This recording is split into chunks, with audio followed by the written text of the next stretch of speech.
नमस्कार, बहुत स्वागत है। अगर आप भी ईपीएफओ के अंतर्गत ईपीएस 95 पेंशन भोगी हैं तो आपको यह वीडियो पूरा देख लेना चाहिए। आपके लिए बड़ी खबर है। पेंशन को लेकर एक लेटेस्ट न्यूज है। ईपीएस 95 पेंशन भोगियों को केंद्रीय कैबिनेट की तरफ से बात दिया गया। 7500 रुपए प्लस डीए को मंजूरी मिलने की खबर है। इस खबर पर हम कंप्लीट जानकारी आपको दिखाएंगे, वीडियो को पूरा देखिएगा। ईपीएफओ के अंतर्गत ईपीएस 95 पेंशन प्रोवाइड कराई जाती है, प्रदान की जाती है और पेंशन भोगियों को वर्तमान में 1000 रुपए की न्यूनतम पेंशन दी जाती है। लेकिन पेंशन भोगियों के संगठनों के द्वारा 7500 रुपए पेंशन देने को लेकर पिछले समय 10 जनवरी 2025 को वित्त मंत्री निर्मला सीतारमण से मुलाकात की गई और यहां पर अब हाल ही में ईपीएस 95 पेंशन योजना को लेकर एक नया अपडेट है। इसके तहत पेंशन भोगियों के लिए एक बड़ी खबर सामने आई है। खबरों के अनुसार केंद्रीय कैबिनेट ने ईपीएस 95 पेंशन भोगियों की न्यूनतम पेंशन को 7500 रुपए प्रति महीने करने और इसके साथ ही महंगाई भत्ता, जिसको डीए कहते हैं, को जोड़ने की मंजूरी दिया है। यह फैसला लाखों पेंशन भोगियों के लिए राहत भरी खबर है। लंबे समय से अपनी पेंशन बढ़ाने की मांग ये पेंशन भोगी लगातार कर रहे थे। इस योजना का मुख्य उद्देश्य उन पेंशन भोगियों के वित्तीय सुरक्षा प्रदान करना है जो अपने कार्यकाल के बाद आर्थिक समस्याओं का सामना कर रहे हैं। वहीं इस नए फैसले और इसके प्रभावों के बारे में हम आपको कंप्लीट जानकारी इस वीडियो में दिखाएंगे। अब ईपीएस 95 पेंशन योजना आखिरकार है क्या, इसमें नया बदलाव क्या किया गया है। ईपीएस 95 यानी कि एम्प्लॉइज पेंशन स्कीम है 1995 की एक ऐसी योजना है जो संगठित क्षेत्र में काम करने वाले कर्मचारियों को रिटायरमेंट के बाद पेंशन के रूप में प्रदान की जाती है।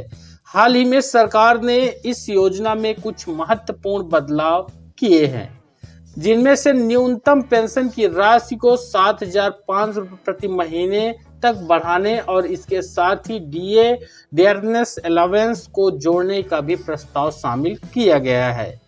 वहीं ईपीएस 95 योजना को हम किस प्रकार से आपको दिखा सकते हैं, जैसे कि ईपीएस 95 जो एम्प्लॉय पेंशन स्कीम है 1995 में प्रभावशील हुई थी। इसमें नई न्यूनतम पेंशन जो कि 7500 रुपये प्रति महीना है, इसमें डीए की राशि शामिल की गई और यहाँ पर लाभार्थी इस पेंशन के हैं। ईपीएस 95 के तहत सभी पेंशन भोगी जो ईपीएफओ से कनेक्टेड है। इस योजना का उद्देश्य था कि आर्थिक सुरक्षा और जीवन स्तर पर पेंशन भोगियों के सुधार हो। इसमें जिम्मेदार जो संस्था है कर्मचारी भविष्य निधि संगठन, यानी कि जिसको ईपीएफओ कहते हैं। इसकी घोषणा हाल ही में यहाँ पर की गई, ये जो बदलाव हुए। वहीं इस फैसले के मुख्य बिंदु कौन कौन से हैं, तो यहाँ पर देखिए सरकार के द्वारा ईपीएस 95 योजना में किए गए बदलावों के मुख्य बिंदु हैं, जैसे कि न्यूनतम पेंशन में वृद्धि। अब ईपीएस 95 के तहत सभी पात्र पेंशन भोगियों को 7500 रुपये प्रति महीने की न्यूनतम पेंशन मिलेगी। महंगाई भत्ता यानी कि डीए, नई व्यवस्था में महंगाई भत्ता भी शामिल किया गया है, जिससे पेंशन की राशि के साथ साथ समय के साथ जो है बढ़ती जाएगी। वहीं लाखों लाभार्थी इस फैसले से लगभग यहाँ पर लाखों जो अब लाभार्थी हैं 68 लाख करीब हैं, इस पे अधिक हो सकते हैं। ईपीएस 95 पेंशन भोगी लाभान्वित हो जाएंगे। वित्तीय सुरक्षा के बारे में यह कदम बुजुर्गों की वित्तीय स्थिति को मजबूत करेगा और उनको आत्मनिर्भर भी बनाएगा।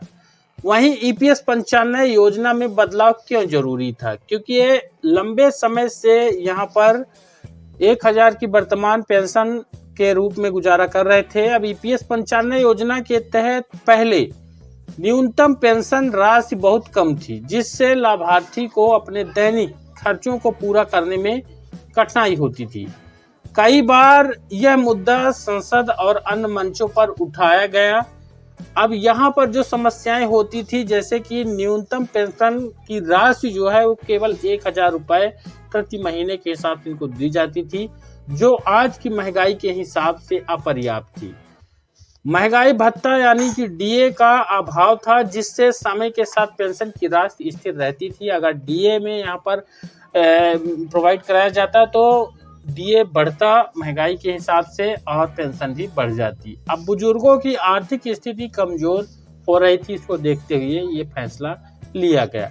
वहीं इस योजना के अंतर्गत समाधान, सरकार ने इन समस्याओं को ध्यान में रखते हुए न्यूनतम पेंशन बढ़ाने और साथ ही डीए जोड़ने का निर्णय लिया है। इससे न केवल उनकी आर्थिक स्थिति सुधरेगी बल्कि उनका जीवन स्तर भी बेहतर हो जाएगा। वहीं इस फैसले से जो जुड़े फायदे हैं वह आपको देख लेना चाहिए। अब ईपीएस 95 योजना में किए गए बदलावों से कई फायदे होंगे, जैसे कि पहला है आर्थिक स्थिरता। आर्थिक स्थिरता में वृद्धावस्था में आर्थिक स्थिरता सुनिश्चित हो जाएगी।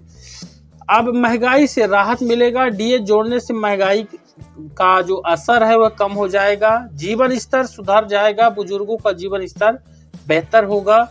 सामाजिक सुरक्षा, यह कदम सामाजिक सुरक्षा भी प्रदान करेगा।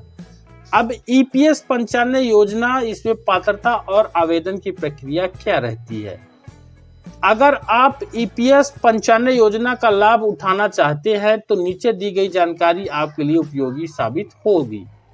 तो नीचे जो जानकारी है, जैसे कि पात्रता में तो कर्मचारी भविष्य निधि संगठन, जिसको ईपीएफओ से जुड़े कर्मचारियों को लाभ मिलेगा, वही इस योजना का जो है लाभ ले सकते हैं। वहीं रिटायरमेंट की उम्र पूरी कर चुके व्यक्ति, यानी 58 साल इसकी रिटायरमेंट की आयु है, इस उम्र के व्यक्तियों को लाभ मिलेगा। संगठित क्षेत्र में काम करने वाले कर्मचारी रहेंगे, यानी जो प्राइवेट सेक्टर के कर्मचारी हैं उनको यह लाभ मिलेगा। आवेदन की जो प्रक्रिया है, इसमें सबसे पहले ईपीएफओ की आधिकारिक वेबसाइट पर आपको अपने मोबाइल से लैपटॉप से जाना है। अब अपना यूएएन नंबर और अन्य विवरण यहाँ पर दर्ज कर देना है ईपीएफओ की वेबसाइट पर। आवेदन पत्र भरकर उसको सबमिट कर देना है। बहुत ही सिंपल प्रक्रिया। यह खबर वास्तविक है कि नहीं? हालांकि ये खबर सोशल मीडिया से आई हुई है और तेजी के साथ जो है फैल रही है, लेकिन अभी तक सरकार या ईपीएफओ के द्वारा इसकी आधिकारिक पुष्टि नहीं की गई है। ऐसे मामलों में हमेशा सरकारी नोटिफिकेशन या आधिकारिक घोषणा पर भरोसा करना चाहिए, हमारा निष्कर्ष है। इस टोटल वीडियो का निष्कर्ष है कि ईपीएस 95 योजना में 7,500 प्लस डीए लागू होने की खबर ने लाखों लोगों के बीच काफी ज्यादा उम्मीदें जगाई है। अगर यह फैसला लागू हो जाता है तो यह बुजुर्गों के लिए एक बड़ा राहतकारी कदम होगा। हालांकि जब तक सरकार की ओर से कोई आधिकारिक घोषणा नहीं होती है, तब तक इसे पूरी तरह से सही मानना मुश्किल है। वहीं हम बता दें कि आपसे निवेदन करते हैं कि अगर आप चैनल पर नए हैं तो सब्सक्राइब जरूर कर लीजिएगा। वीडियो को ज़्यादा से ज़्यादा लाइक और शेयर कर दीजिएगा। हम लेके आएंगे अगला अपडेट जल्द ही। धन्यवाद।